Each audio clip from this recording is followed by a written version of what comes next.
Hello बच्चों, आज की वीडियो में हम पढ़ेंगे माता का आंचल चैप्टर की क्वेश्चन आंसर्स। तो आइए वीडियो शुरू करते हैं। पहला क्वेश्चन है, माता का आंचल पाठ के लेखक कौन है? इस पाठ के लेखक हैं शिव पूजन सहाय। दूसरा क्वेश्चन है, इस पाठ में क्या बताया गया है? इस पाठ में लेखक ने माता पिता का अपने बच्चों के प्रति वात्सल्य और गांव के जीवन को दर्शाया है। लेखक के बचपन का क्या नाम था?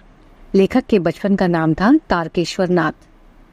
लेखक के माँ और बाबूजी उन्हें बचपन में क्या कहकर पुकारते थे? वह प्यार से उन्हें भोलानाथ कहकर पुकारते थे। दुख तकलीफ या विपदा आने पर बच्चे को माँ के आंचल में ही सुकून क्यों मिलता है? कोई भी दुख या तकलीफ आने पर बच्चे को अत्यधिक ममता और स्नेह की आवश्यकता होती है।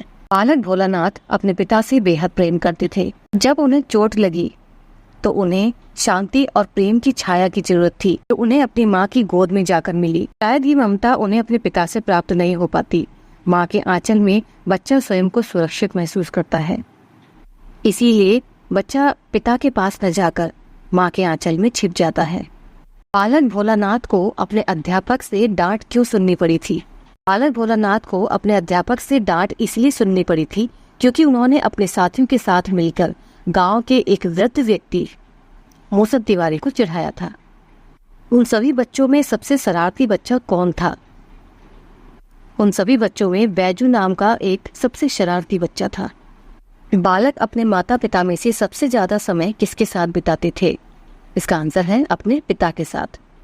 बालक भोलानाथ अपने साथियों को देखकर रोना क्यों भूल जाता था? क्योंकि वह अपने साथियों के साथ ही रहना पसंद करता था। वह सभी आपस में मिलकर मस्ती शरारत करते रहते थे, इसीलिए बालक अपने साथियों को देखकर रोना भी भूल जाता था। चूहे के बिल में पानी डालने पर बच्चों को क्या दिखाई दिया? चूहे के बिल में पानी डालने पर बच्चों को उसमें से सांप बाहर आता हुआ दिखाई दिया था। बच्चे अचानक रोते हुए क्यों भागने लगे थे?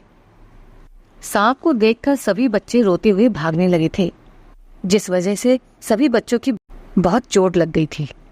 भोलानाथ की माँ बालक को खाना खिलाते हुए क्या किया करती थी? भोलानाथ की माँ अपने बालक को खाना खिलाते हुए अलग अलग पक्षियों के नाम लेकर उसे खाना खिलाती थी। बालक भोलानाथ का अपनी माँ के साथ कितना नाता था? उनका अपनी माँ के साथ बस दूध पीने तक का नाता था। बाकी वक्त वह अपने पिताजी के साथ बिताया करते थे। भोलानाथ जब अपने साथियों के साथ तरह तरह के खेल खेला करते थे, तब उनके खेल के बीच में बार बार कौन आ जाता था? भोलानाथ के बाबूजी। बालक भोलानाथ के पिताजी उन्हें सुबह उठाकर अपने साथ पूजा में क्यों बैठाते थे? लेखक के पिताजी धार्मिक प्रवृत्ति के थे। वह रोज सुबह रामायण का पाठ किया करते थे। वह भोलानाथ में भी ये संस्कार डालना चाहते थे ताकि उनके बेटे में भी बचपन से ही धार्मिक आस्था बनी रहे।